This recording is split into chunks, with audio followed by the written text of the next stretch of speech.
सुंदर मौके पर उसके समय के लिए हम प्रार्थना में जाएंगे। धन्यवाद पिता परमेश्वर, आप दया अनुग्रह करना पिता, यहाँ जितने उपस्थित है पिता परमेश्वर, हर एक को आप आशीष देना पिता परमेश्वर का जो प्रचार होता है पिता परमेश्वर, आप सहायता और मदद करना पिता, बोलने में पिता परमेश्वर, आपकी दया आपका पिता, कितने बीमार है परमेश्वर वो भी चंगे हो जाए पिता परमेश्वर, परमेश्वर नाम के द्वारा। आवाज साफ नहीं आ रहा है, आवाज आ नहीं रहा है बढ़िया से। हाँ सर, अभी आ रहा है? हाँ आ रही है, अभी आ रहा है, आ रहा है। ठीक है, धन्यवाद पिता परमेश्वर, सुंदर मौके सुंदर समय के लिए पिता परमेश्वर, दया अनुग्रह करना पिता, जितने भी यहाँ उपस्थित है पिता, हर एक को आशीष देना पिता परमेश्वर, जब वचन से बोले पिता परमेश्वर, आपकी ओर से सहायता और मदद मिले परमेश्वर, आपके मीठे और पवित्र नाम से मांगते पिता, आमीन। धन्यवाद देते प्रभु को। और हम वचन में देखेंगे यूहन्ना अध्याय 7 निकालेंगे हम लोग। यूहन्ना रचित सुसमाचार अध्याय 7।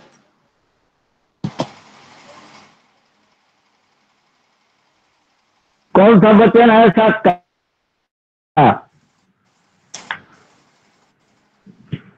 जी सर।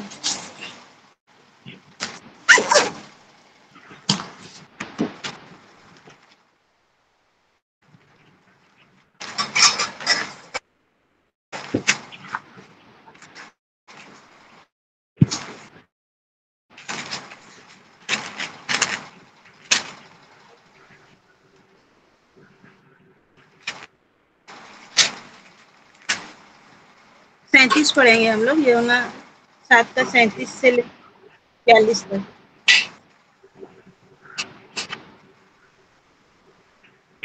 37 से 40। हाँ, 37 से 42 तक।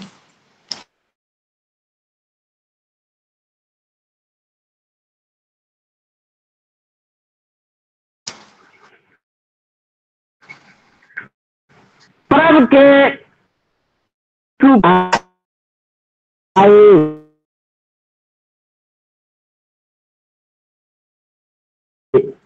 और पिया, जैसा पवित्र शास्त्र में आया है, उसके हृदय में से जीवन का जल की नदियां बह निकलेगी। उसने यह वचन पवित्र आत्मा के विषय में कहा, जिसे उस पर विश्वास करने वाले पाने पर थे, क्योंकि आत्मा अब तक न उतरा था, क्योंकि यीशु अब तक अपनी महिमा को न पहुंचा था। तब भीड़ में से किसी ने ये बातें सुनकर कहा, सचमुच यही वह भविष्यवक्ता है। आमीन। दूसरों ने कहा यह मसीह है, परंतु कुछ ने कहा क्यों, क्या मसीह गलील से आएगा? क्या पवित्र शास्त्र में यह नहीं आया कि मसीह दाऊद के वंश से और बैतलहम गांव से आएगा, जहां दाऊद रहता था? आमीन आमीन आमीन। धन्यवाद देते हैं इस वचन के लिए। यहाँ पे हम पढ़ते हैं कि जब यीशु मसीह दिखाया जा रहा है कि पर्व के अंतिम समय में जब वहाँ पे एक पर्व मनाया जा रहा था, ये वो पर्व है जब इजरायली लोग जो है मिस्र देश से बाहर निकला था, और जो पानी उनको मिल रहा था जो खरा था उनके लिए वो पीने लायक नहीं था, पर परमेश्वर ने उस पानी को अच्छा बनाया और उसको एक अच्छा पानी मिला। और इसी पर्व को मनाने के लिए इजरायली लोग क्या करते थे, हर वर्ष यहाँ पे आके इस पर्व को मनाते थे। तो उस समय जो है प्रभु यीशु मसीह जिस जगह में वो जाके ऊंचे पे खड़े होके वो बोलने लगे कि ये जल जो तुम पी रहे हो, इससे तुमको कोई तुम्हारा प्यास नहीं बुझेगा। तुम्हारा प्यास जो है वो क्या है, लिखा है यहाँ पे कि पवित्र शास्त्र में लिखा है कि जो मुझ पर विश्वास करेगा, जैसा पवित्र शास्त्र में आया है, उसके हृदय में से जीवन के जल की नदियां बह निकलेगी। वो उसी जगह में परमेश्वर यीशु मसीह बोल रहे थे जहाँ पे वो इजराइली लोग का एक ऑल्टर था, जहाँ पे इजरायली लोग जो है जब मिस्र देश से बाहर आए थे तो उस पानी को जब उन्होंने पाया था परमेश्वर के द्वारा, एक अच्छा पानी, मीठा पानी, और वो उसके लिए जीवन था वो पानी, और वो एक ऑल्टर का जैसा उस जगह को बनाया। बनाने के बाद वो लोग उस पर्व को हर साल मनाते थे, और वहाँ पे वो जो ऑल्टर के पास में वो लोग अपना पानी ला के उसमें ढालते थे और उसमें क्या करते थे, उसका आराधना करते थे। तो उसी समय जब प्रभु यीशु मसीह जो है पर्व का जो अंतिम दिन था, अंतिम दिन को वो सभी को ये बताने और समझाने आया कि जो मुझ पर विश्वास करेगा वो कभी क्या होगा, प्यासा ना होगा, वो जीवन का जल जो है उसका हृदय से फूट निकलेगा। तो हम यूहन्ना में और एक जगह में देखते हैं कि परमेश्वर और एक जगह इसी तरह का बात कहता है। यूहन्ना 4 अध्याय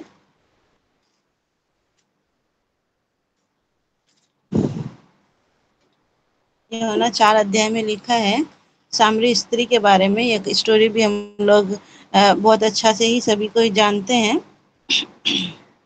कि यहाँ पे परमेश्वर उस स्त्री से बात करता है और उससे कहता है कि यहाँ देखते हैं हम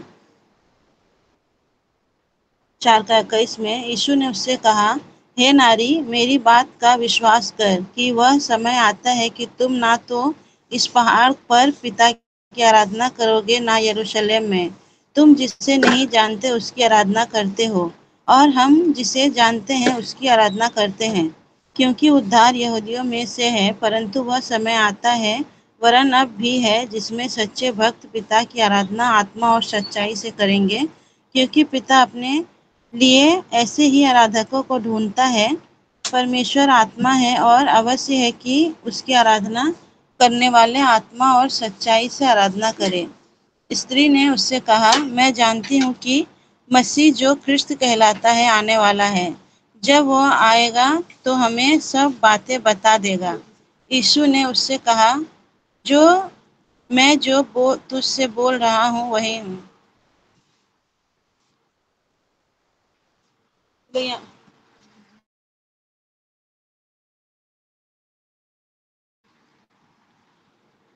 यहाँ पे हम देखते हैं कि जब प्रभु यीशु मसीह सामरी स्त्री से बात कर रहे हैं तो उस जगह में वो उनको भी यही समझाते हैं कि जीवन का जल कौन है, प्रभु यीशु मसीह है।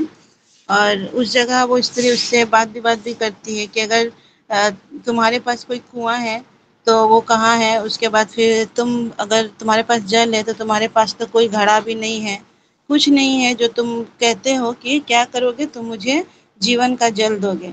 और परमेश्वर उनको फिर वहाँ पे बहुत अच्छे से विस्तार में उनको बताता है कि प्रभु यीशु मसीह क्या है। प्रभु यीशु मसीह वो एक श्रोता है जिसके द्वारा संसार का हर एक इंसान जो है उनके द्वारा क्या पाएगा, जीवन का जल पाएगा। पर इस बात को वो समझ नहीं पाती। पर इस बात को हम लोग और अच्छे से देखेंगे एहेजकेल 47 में।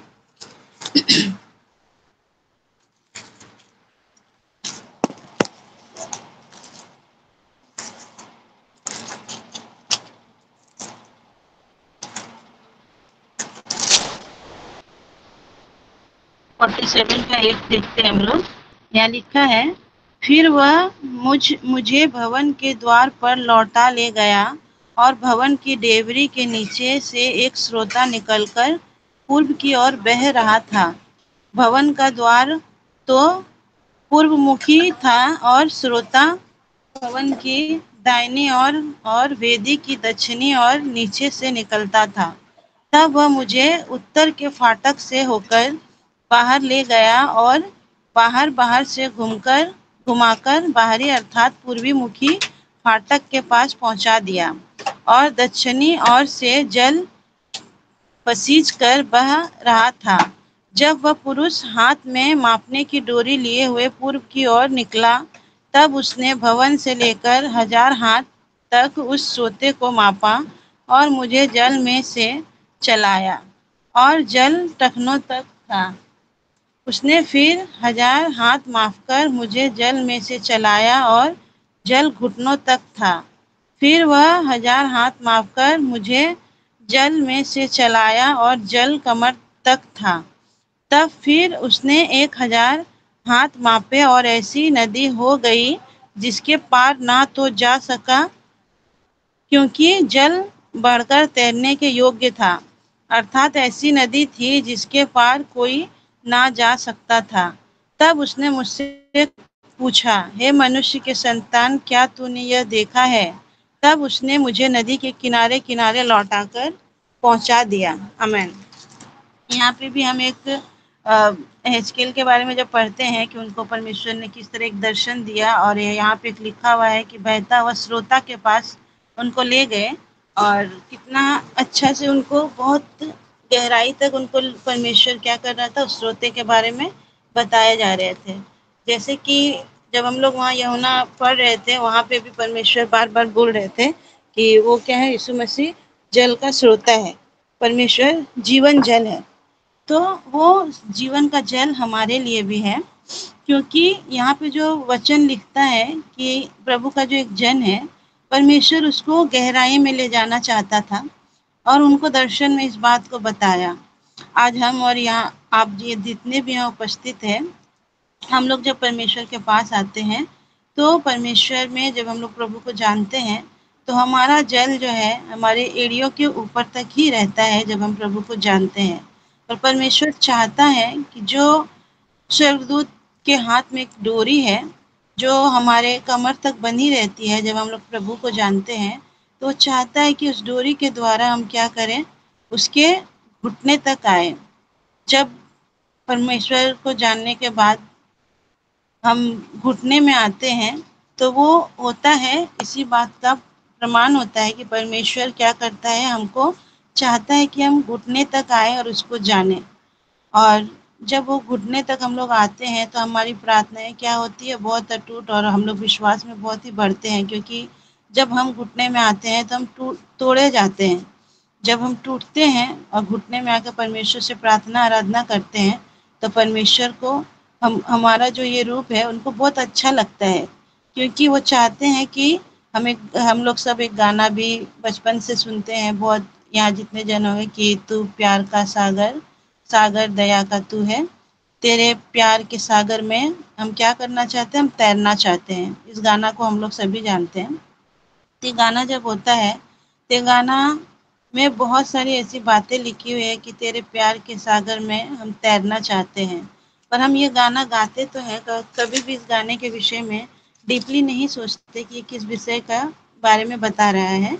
कि परमेश्वर चाहता है कि हम सिर्फ जब उसके भवन में आए, उसके पास आए, सिर्फ उसको जाने ही ना, जब हम उसके उस पानी में जब पैर रखते हैं तो हमारा पैर जो है सिर्फ हमारे वो पानी जो हमारे पैर को भिगो के जाता है, मतलब कि परमेश्वर हमें हमारे पास अपने आप को दिखाना चाहता है, अपने आप को प्रकट करना चाहता है।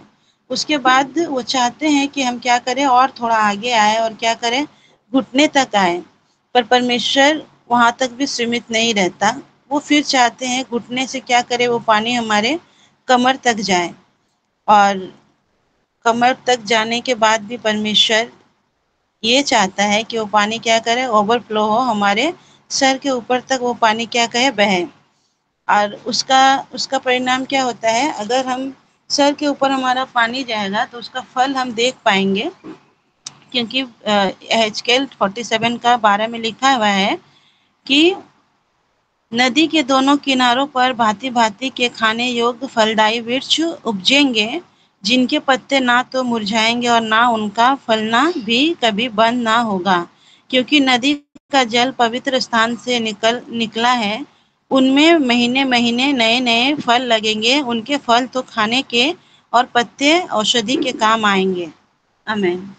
यहाँ पे भी एक बात बता रहे परमेश्वर कि जब वो पानी हमारे सर के ऊपर तक जाएगा तो क्या होगा, बहुत सारा फल लाएगा, क्योंकि जो पानी हम जिस पानी में हम तैरते हैं, हमको तैरना चाहिए, उसका परिणाम ये होगा कि उसके आसपास में जितनी भी ज़मीन रहेगी वो क्या करेगी, फलदायक होने लगेगी, उन पे नए-नए पत्ते होंगे और वो एक नहीं हर एक महीने परमेश्वर क्या बोल रहा है कि वहाँ पे एक नया-नया फल लगेगा।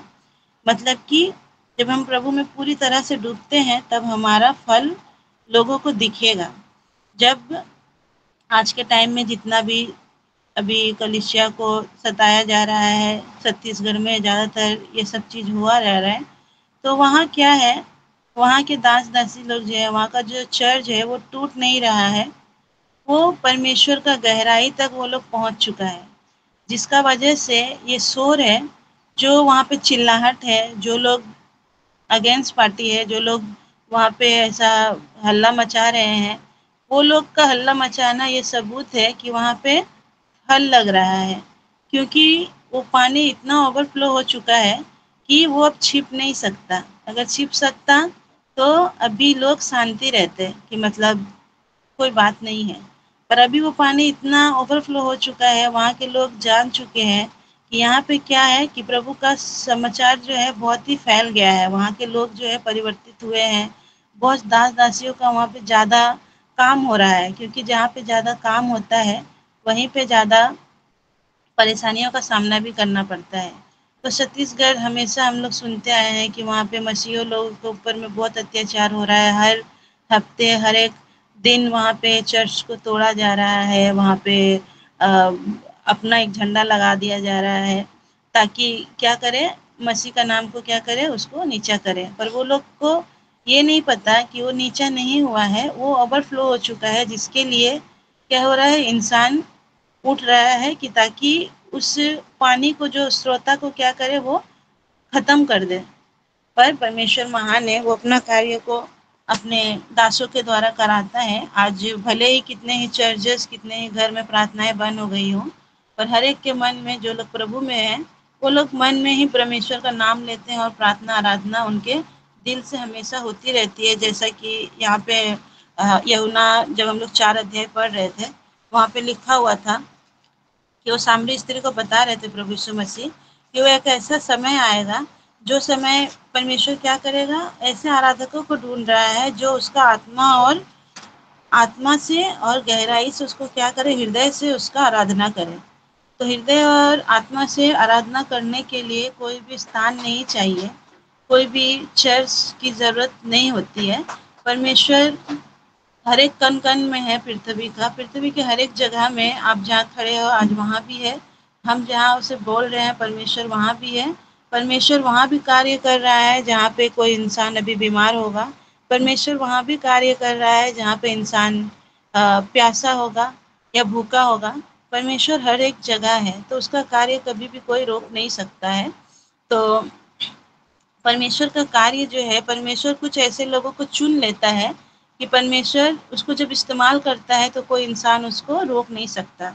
हम एक प्रभु का दास के बारे में बताना चाहते हैं, पास्टर विनी हिल के बारे में, कि उसके विषय में जब पढ़ रहे थे कि वो विनी हिल जो इंसान थे, वो एक इज़राइल का जापा नगर में ही उसका जन्म हुआ था। वो जन्म होने के बाद में उनकी माता, उसकी माँ जो है वो विश्वासी थी, पर उनके पिता इतने भी कोई विश्वासी नहीं थे। पर फिर भी वो लोग चर्च जाते थे, वो जिस स्कूल में पढ़ते थे वहाँ पे प्रार्थना होती थी, छोटा सा डिवोशन में वो लोग प्रभु यीशु मसीह को जानते थे, बस जानते थे। उनका जानना बस उनके पैरों के घुटने तक था, घुटना नहीं, पैरों के एड़िए के ऊपर तक ही बस उनको वो जाने थे। उसके बाद जब उनके पिता का एक दिन ट्रांसफ़र हो गया था, तो वो जब दूसरी जगह जा रहे थे, तो उस जगह में वो क्या हुआ कि एक दिन उसका बेनियल का जो दोस्त है, उनका एक दोस्त था जो उनको बताया कि आज हम लोग शाम को क्या करेंगे, एक सभा में जाएँगे। तो उस जगह बेनिहिल दोस्त था बोल के उसको हाँ किया। उसके बाद में बोला कि वो जगह बहुत दूर है, हम लोग जाएँगे वहाँ पे, प्रार्थना के वहाँ पे एक सभा होने वाली है, बहुत भीड़ होने वाली है, हम लोग जाएँगे। तो बोला ठीक है। वो जाने के बाद में वो बताए कि 1 बजे वो लोग वहाँ पे पहुँचे, एक होटल में। पहुँचने के बाद में दोनों दोस्त, उसके बाद वो दोस्त बिनी हिल को बोल रहा है कि सभा तो 8 बजे है, पर हम लोग उस जगह में 5 बजे पहुँचेंगे। तो बेनी हिल जो है वो बोले कि सभा 8 बजे है, तो हम लोग इतना जल्दी 5 बजे पहुँच कर क्या करेंगे? तो उन्होंने बताया, उसके दोस्त ने, कि हम लोग वहाँ पे 5 बजे जाएँगे क्योंकि बहुत भारी भीड़ होने वाली है और वहाँ पे एंट्री करने के लिए 5 बजे अगर जाए तो अच्छा रहेगा। तो बेनी हिल का मन नहीं था, पर उन्होंने बोला कि ठीक है, क्योंकि वो दोस्त को बहुत प्यार करते थे। उन्होंने बोला ठीक है। उसके बाद जब वो उस जगह में पहुँचे, तो उन्होंने देखा बहुत ज़्यादा भीड़ था, बहुत ज़्यादा भीड़ था। भीड़ इतना था कि वो बोल रहे थे कि इस जगह में हम लोग पहुँचेंगे कैसे? तो उनके दोस्त ने कहा कि बस किसी भी तरह से गेट तक पहुँचना है। जब बिनी हिल और उनका दोस्त उस गेट तक पहुँचे, जैसा-तैसा करके, वो गेट को पकड़ के रखा हुआ था कि जब गेट खुलेगा तो वो लोग दौड़ के क्या करेंगे, उस जगह को स्टेडियम में पहुँचेंगे। जब स्टेडियम का गेट खुला, बिनी हिल जो है बहुत जान जी लगा के ज़ोर से दौड़ा ताकि वो वहाँ पे स्टेडियम के सामने बैठ सके। जब वो वहाँ पे पहुँचे और दौड़ के ही फर्स्ट चेयर में जब बेनी हिल जाके बैठ बैठ गए, तो किसी ने उनसे कहा कि यहाँ पे नहीं बैठ सकते, आप सेकंड चेयर में जाके बैठो। जब वो सेकंड चेयर के बारे में बैठना के लिए जब पीछे मुड़ के देखा, तो देख रहे हैं कि सेकंड चेयर ऑलरेडी मतलब भर चुका है पूरा। उसके बाद उनको थर्ड चेयर में बैठना पड़ा, तो वो थोड़ा-सा शर्मिंदा भी थे कि हम इतना दौड़ के सामने से आए हैं, पहला चेयर में बैठने के लिए, और क्या किया हमको सेकंड चेयर में भी इतना भीड़ है कि जगह नहीं मिला। उसके बाद वो थर्ड चेयर में बैठ के चुपचाप से बैठे हुए थे। उसी जगह एक दासी आई, आराधना हुआ जब, दासी के आने के पहले प्रार्थना आराधना हुआ। उस जगह जब प्रार्थना हो रहा था, तो उनको एक पवित्र आत्मा का महसूस हुआ कि कोई पवित्र आत्मा उनको छू छू रही है। पर उसके बाद वो आराधना में थे, वो रो रहे थे बिन्नी हिल, क्योंकि इसके पहले उन्होंने कभी भी ऐसा महसूस नहीं किया था। उसके बाद जब वो दासी आई और वो जब प्रचार कर रही थी, तो उस समय प्रचार करके वो जो प्रचार खत्म की, तो उस प्रचार से बिन्नी हिल को बहुत परमेश्वर को एक मतलब एक गहराई में महसूस हुआ उनको कि परमेश्वर क्या है। उसके बाद में उनके सामने एक औरत को लाया गया, उस दासी के सामने, और उसको हार्ट का प्रॉब्लम था। वो व्हील चेयर में आई हुई थी और परमेश्वर की दासी ने क्या किया, उसके लिए प्रार्थना किया और बोला कि तुम अभी से पूरी तरह से ठीक हो। जब वो औरत जो है ठीक हुई और चल के जब वो गई, तो बिन्नी हिल को थोड़ा-सा मतलब डाउट हुआ कि ऐसा भी क्या कुछ हो सकता है? तो उस समय जो है, उसको वो जो एक पवित्र आत्मा से भरे हुए थे, वो पवित्र आत्मा का जो उपस्थिति था उनके सामने से चला गया। तो उस दासी ने फिर वहाँ से स्टेज से उनको हाथ दिखा के उनकी तरफ कहा कि परमेश्वर का उपस्थिति का अपमान मत करो। उनका जो प्रेज़ेंस है, उनका अपमान मत करो। तो बिन्नी हिल ने इस चीज़ को समझा और वहाँ पे परमेश्वर से क्षमा माँगा कि हाँ, इस चीज़ को क्या करना चाहिए, मैं संदेह नहीं करूँगा। तो उस दासी ने उसको कहा कि आपके पास जो आ रहा है आने दीजिए, प्रभु पे क्या करें आप अविश्वासी ना हो, उनको संदेह ना करें। तो वो जब सभा खत्म हुई, सब चले गए, बिन्नी हिल जो थे वहाँ पे वो बैठ के बहुत ही उदास रो रहे थे कि हम परमेश्वर से कुछ ऐसा व्यवहार किए कि उनके ऊपर संदेह किया। उसके बाद वो रोए जा रहे थे, फिर उसके बाद वो बहुत दूर का सफ़र करके फिर अपने घर को आए।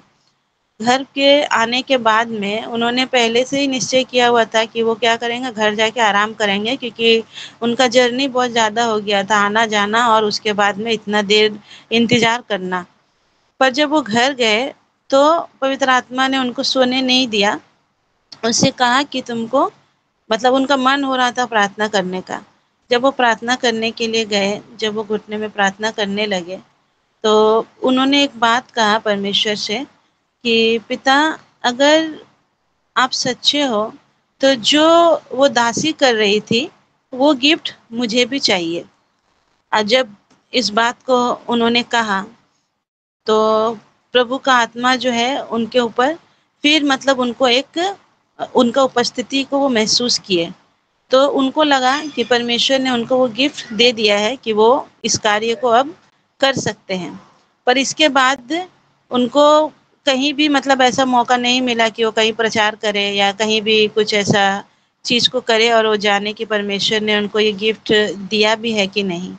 फिर उसके बाद वो पर कंटिन्यू जो है उसको पवित्र आत्मा ये कहने लगा, जब उसका दूसरा दिन, वो रात को जब वो सोए तो दूसरा दिन सुबह उठ के उनका होठों से एक पहला बात निकला कि good morning Holi spirit, good morning पवित्र आत्मा।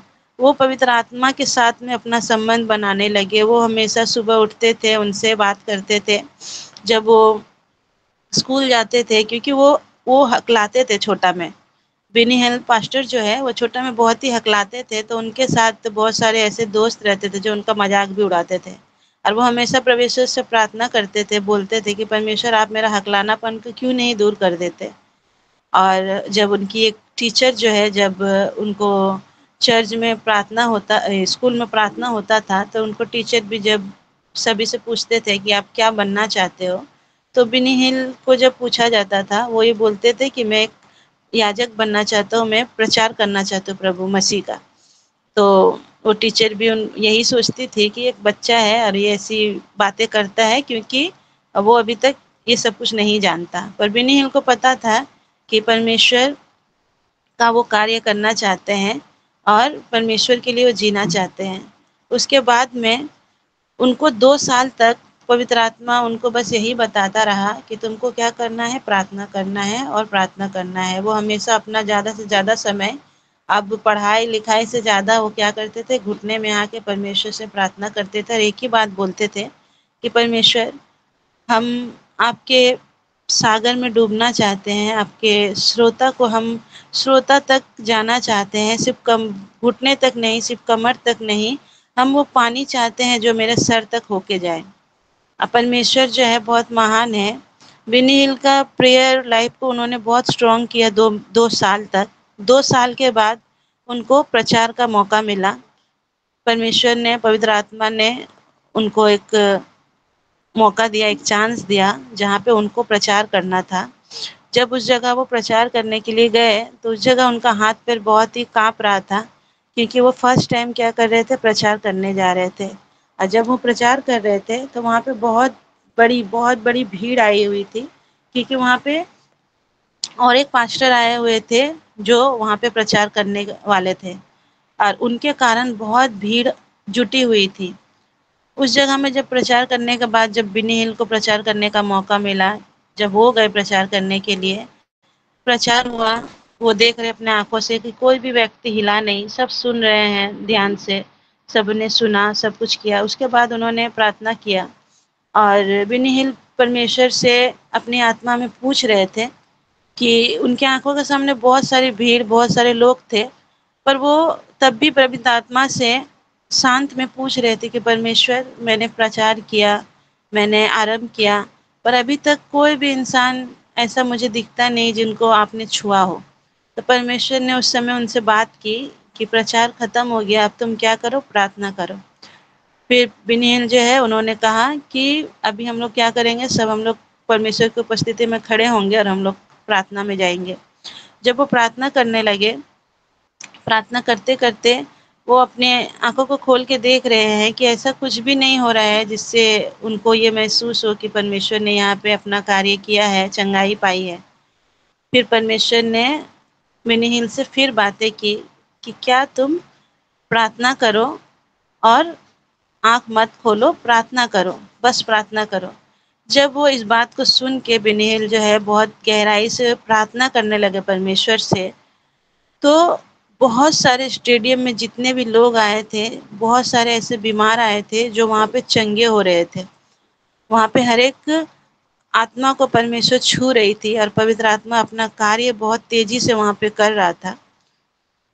उनको कुछ महसूस नहीं हुआ बिनी हिल को, क्योंकि उनकी आंखें बंद थी। उनको तब महसूस हुआ जब जो आराधना करने वाले जो कीबोर्ड बजाते हैं, उनका कीबोर्ड बजना बंद हो गया। जब वो कीबोर्ड बजना बंद हुआ, तब जब वो अपनी आँख को खोल के देख रहे हैं वहाँ जितने स्टेज में उनके साथ खड़े थे वहाँ पे, वो सारे लोग स्टेज में क्या है, गिर पड़े हैं। वहाँ पे उनको हीलिंग मिला है, मतलब उनको परमेश्वर पवित्र आत्मा छू के गया है। वहाँ उनके स्टेज के ऊपर में सारे लोग गिर पड़े हैं, सिर्फ बिनी हिल जो है अपनी आंखें खोल के देखता है कि वो वहाँ पे सिर्फ खड़ा है और प्रार्थना कर रहा है और वहाँ पे बहुत तेजी से परमेश्वर का कार्य हो रहा है। तो उनका फल जो है आज भी हम लोग देख पाते हैं बिनी हिल के बारे में, उनके मिनिस्ट्री के बारे में, कि वो जब भी जिस सभा में गए, जब भी जिस प्रचार में गए, वो जो उस दिन उनके साथ घटा वो चीज़ आज तक होती आई है। आज भी वो जहाँ भी गए हैं, जहाँ भी जिस स्टेज में भी वो प्रार्थना किए हैं, यहाँ तक कि इंडिया में भी जब वो आए, जब हम लोग देखते हैं कि बहुत सारे पुलिस लोगों को भी उन्होंने टच किया और क्या हुआ, वो पुलिस भी क्या हुआ, वो गिर गिर पड़े।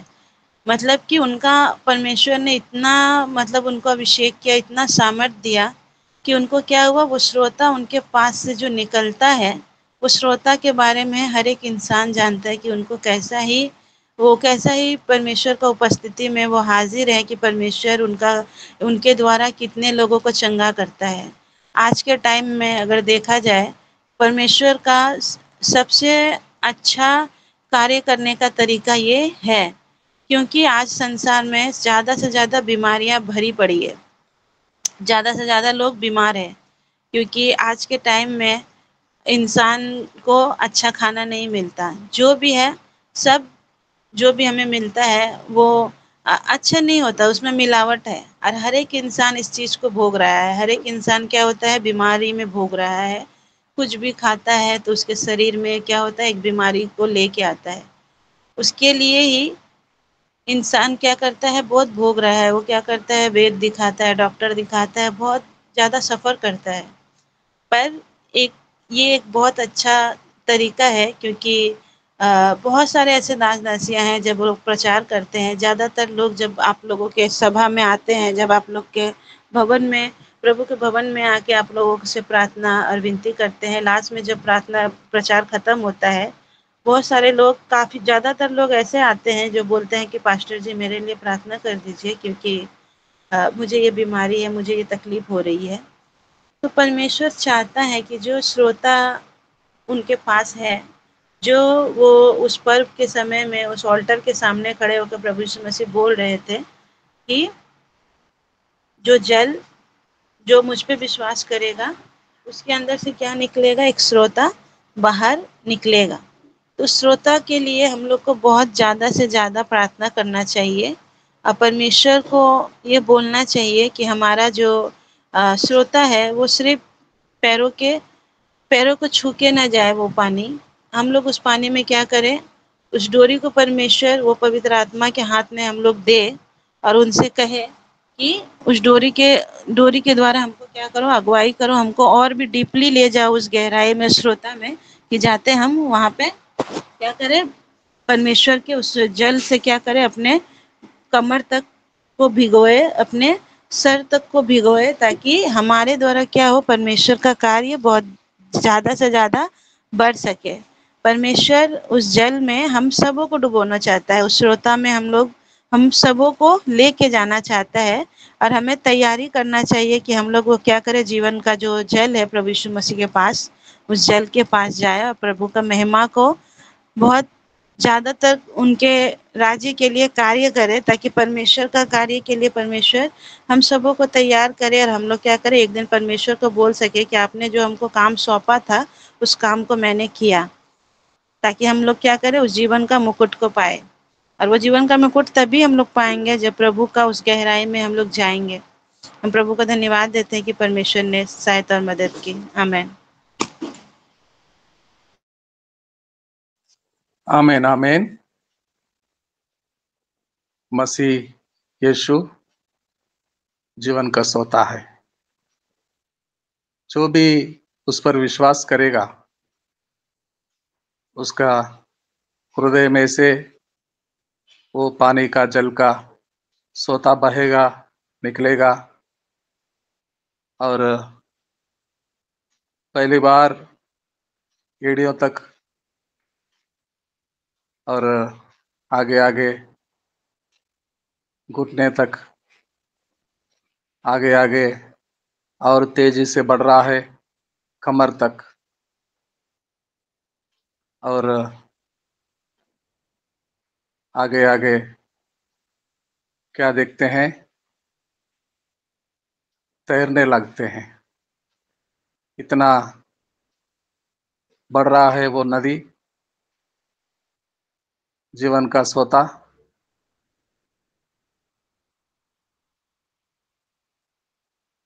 और क्या देखते हैं, आत्मा बहने लगते हैं, आत्मा नदी बनता है, आत्मा तेजी से बहने वाला नदी बनता है। वो नदी में डूब जाए, वो नदी में, आत्मा के नदी में डूब जाए, तभी परमेश्वर के कार्य बहुत तेज से कर सकते हैं। बढ़िया सुंदर संदेश सुना रही थी बेटी ज्योति हरी, आपको बहुत बहुत धन्यवाद। और अब समय है हमारे लिए प्रार्थना करने के लिए। साजन कोशी सर सामने आए।